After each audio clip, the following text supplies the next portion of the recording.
Geng, iPhone 13 Pro baru sampai ke tangan Macha. Check out sekali, jom. Salam sejahtera rakan-rakan sekalian, selamat kembali ke review je Macha. Lepas fikir hampir sebulan, Macha finally decided nak beli iPhone baru ni. Macha beli ni mainly untuk feature-features kamera dia yang dia advertise tu, quite interesting. And moving forward, Macha nak guna phone ni untuk record video-video akan datang untuk channel ni lah. And Macha tak nak bosankan korang untuk go through setiap satu specs. Confirm korang dah check out, dah tengok dalam website lain, dalam video-video lain. Purpose untuk Macha buat video hari ni adalah untuk memberi first impression, Macha punya personal take, so that kalau korang interested nak beli phone ni, korang boleh tengok video ni just to get a feel. So the main reasons kenapa Macha pilih iPhone 13 Pro ni, satu ialah size screen dia. Screen dia 6.1 inci, just nice. Kalau nak bandingkan dengan iPhone 13 Pro Max tu, size dia 6.7 inci, macam besar sangat lah. So I think 6.1 inci ni macam ngam-ngam untuk Macha. And storage capacity dia ada dari 128GB up to 1TB. So itu menunjukkan yang Apple ni serious phone ni untuk content creators, record video 4K ke apa kan. Warna dia bagi 4 warna pilihan: silver, gold, graphite, and yang Macha pilih Sierra Blue. Ni warna special for iPhone 13 lah. Selain daripada size dia, another reason kenapa Macha pilih Pro dan bukan Pro Max. So beza iPhone 13 Pro dengan Pro Max this time tak banyak beza tau. It's just satu size screen dia, satu lagi battery life dia. Tak macam iPhone 12. iPhone 12 Pro dengan Pro Max dia ada beza dalam kamera dia semua kan. Untuk 13 tak ada. Semua sama Pro dengan Pro Max dia. Ok, Macha dah cerita banyak. Jom kita tukar kamera angle, close up sikit, kita unbox. So iPhone sekarang ni dia tak balut plastik dah, dia punya kotak just kotak macam ni je, tak ada plastik dah. Maybe untuk environmental reason lah kot. Satu benda yang saya memang suka mengenai Apple ni kan, ialah cara dia orang make sure experience unboxing is cun. Cara kotak slide pun I dengar ada R&D dia. You know, my opinion, pendapat saya lah kan, dengan Apple ni tak include charging brick, kotak dia I rasa macam lagi nipis, you know. Pegang pun dia rasa macam eksklusif lagi daripada, you know, kalau dia bagi charging brick, kotak tu tebal kan. Kalau macam ni, you know, the feeling just macam eksklusif lagi lah. Tak tahu nak explain macam mana. It just feels right. Apa-apa pun charging brick memang kena beli separate lah. Memang kita punya cost tambah lagi. So yang ni cara buka ni dia ada tab satu dengan satu ni pull tab dia. Jom kita sama-sama buka ni. Are you guys ready? Oh, smooth, very smooth. Okay. Oh, moment of truth ni kotak dia slide smooth. Tu dia phone dah nampak. Tengok kotak dia. Cara dia turun pun memang smooth lah geng. Always impressive cara Apple design dia punya kotak. Uyo, lawa babe. Okay, jom kita tengok apa dia bagi dalam kotak ni. Phone, dia punya finishing matte, cantik lah. The colour in person memang cantik. Dia tak biru sangat. Dia ada macam mixture of silver, grey and blue sikit. Kamera modul dia geng, besar, gedabak. Ok, tak apa, kita tengok apa lagi dia bagi dalam kotak. Charging cable. Tak tahu bila Apple nak keluarkan iPhone dengan USB-C port. Yang ni still lightning. Apa lagi? Designed by Apple in California. Dalam ni SIM ejector tool, bla bla bla, manual, stiker, and itu saja. Wow. So Apple biasa tak bagilah, dia tak bagi case, dia tak bagi screen protector, memang kena beli separate. Bukan macam some other manufacturers lah. Dia punya feel dia frosted atau macam matte feel lah. So memang tak kena kesan ibu jari lah. You don't get the fingerprint. Stainless steel frame, nampak lagi berkilat, elegant. SIM tray, volume rocker, silent switch, power. Atas tak ada apa-apa. Bawah speaker and lightning port. Macam mana nak buka ni? Jom. Puas hati. So first touch feel, berat dia dalam 204 gram. Even so, I rasa pegang satu tangan ni comfortable. Dia punya form factor tu cantik. Tak ada curve screen, so tangan pegang pun comfortable. Size just nice. Let's say kalau kita nak swipe dari sini pun boleh lagi, satu tangan. Kalau Pro Max saya tak tahulah. Tebal kamera modul dia kat sini.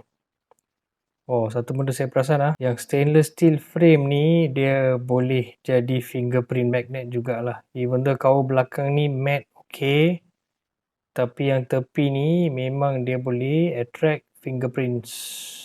Masalah bila ada kamera model yang tebal macam tu, korang tengok phone dia landing tu tak straight.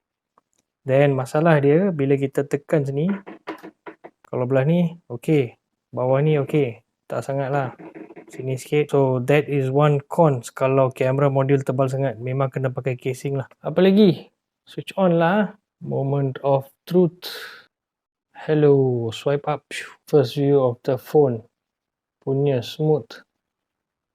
Okay, macam tadi dah set up guna dark mode lah. Cuma nak explain ni lah. Satu benda yang berbeza daripada iPhone yang lain ialah dia punya notch tu lagi pendek. 20% shorter than iPhone 12. Tapi untuk korang yang tak suka notch ni, memang tak beli iPhone lah. For me, not too bad size ni. So saya find out kan, okay, dia punya notch tu pendek. Kalau dulu lagi senang nak tarik notification drawer tu kan. So kalau belah ni kita drag, dia keluar command center. Kalau kita nak notification, kita drag dekat notch ataupun even belah kiri ni. Okay, sedikit pasal kamera modul dia. So dia ada 3 kamera kan. So 3 kamera modul ni, tiga-tiga adalah 12 megapixel. So satu lens wide, satu lens telephoto, satu lagi ultra wide. And then yang ni ialah LiDAR scanner. LiDAR scanner is light detection and ranging. Ni mainly untuk portrait photos, low light photos, video. And then kalau kita install, I think third party app tu, kita boleh buat 3D modeling juga. And sekarang ni dia ada function baru, cinematic mode. Tapi dia punya cinematic mode shooting hanya terhad kepada 1080p and 30 frame per second saja. And then sensor shift dah ada sekarang dekat 13 Pro, tak payah beli Max dah. Yang tu better stabilization lah masa video recording, masa kita gerak kan. And then korang tengok kelip-kelip, ini pun LiDAR scanner untuk Face ID. Memang iPhone punya Face ID bilik gelap macam mana pun dia boleh detect muka kita kan. Pasal ni lah. Kamera depan pun pakai 12 megapixel. Because yang ni first impression video, Macha tak akan test banyak sangat. Tapi macam plan nak buat satu lagi video untuk test kamera-kamera ni untuk foto dengan video modes yang lain-lain tu. Dan kita tengok betapa smooth screen dia. Ini because of 2 reasons. Satu Apple punya ProMotion screen 120Hz. Memang smooth. Tapi yang bagus dia, it's adaptive display. So phone akan tengok masa kita main game ke apa ke, dia akan maximize refresh rate screen. Kalau kita tengah baca, dia akan reduce refresh rate screen, so bateri akan jaga lama sikit lah. Satu lagi untuk korang yang hardcore gaming dalam phone, yang ni ada 5 core GPU lagi. Gaming, multitask, semua no issues. Tapi kalau korang beli yang 13 mini and 13, dia ada 4 core saja. Pro dengan Pro Max ada 5 core GPU. Bateri untuk 13 Pro ni is 3095 mAh and dia ada 23 watt fast charging. And then I buat research sikit, dia cakap satu battery charge ni boleh 22 hour video playback. Yang ni pun macam akan test soon, maybe not 22 hour full tu, tapi kita akan tengok macam mana bateri tu turun lah. Memang smooth geng, korang tengok smooth screen dia. Kalau korang punya phone sebelum ni 60Hz and korang upgrade ke 120Hz ni, memang beza dia day and night. Memang ketara beza dia. Zush. Okay, so sekarang volume dekat 40%, I letak mic dekat dengan phone dia. Kita dengar sikit.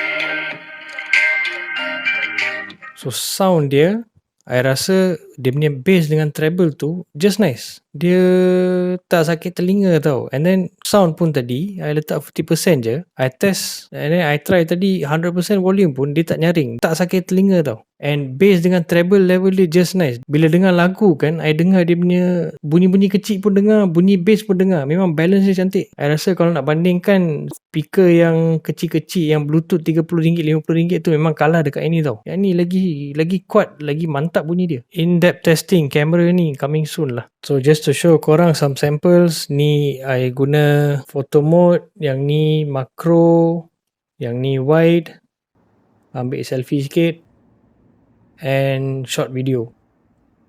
Macam nak play around sikit dengan camera features dia, macam akan cover dalam video satu lagi very soon. So dalam range iPhone 13 ni kan, macam rasa iPhone 13 Pro is paling berbaloi lah. It's orang kata apa, best bang for your buck kan. Kenapa? Sebab dia bukan macam iPhone 12 dulu. iPhone 12 Pro dengan Pro Max dia ada banyak beza. Even kamera pun ada extra feature dalam Pro Max kan.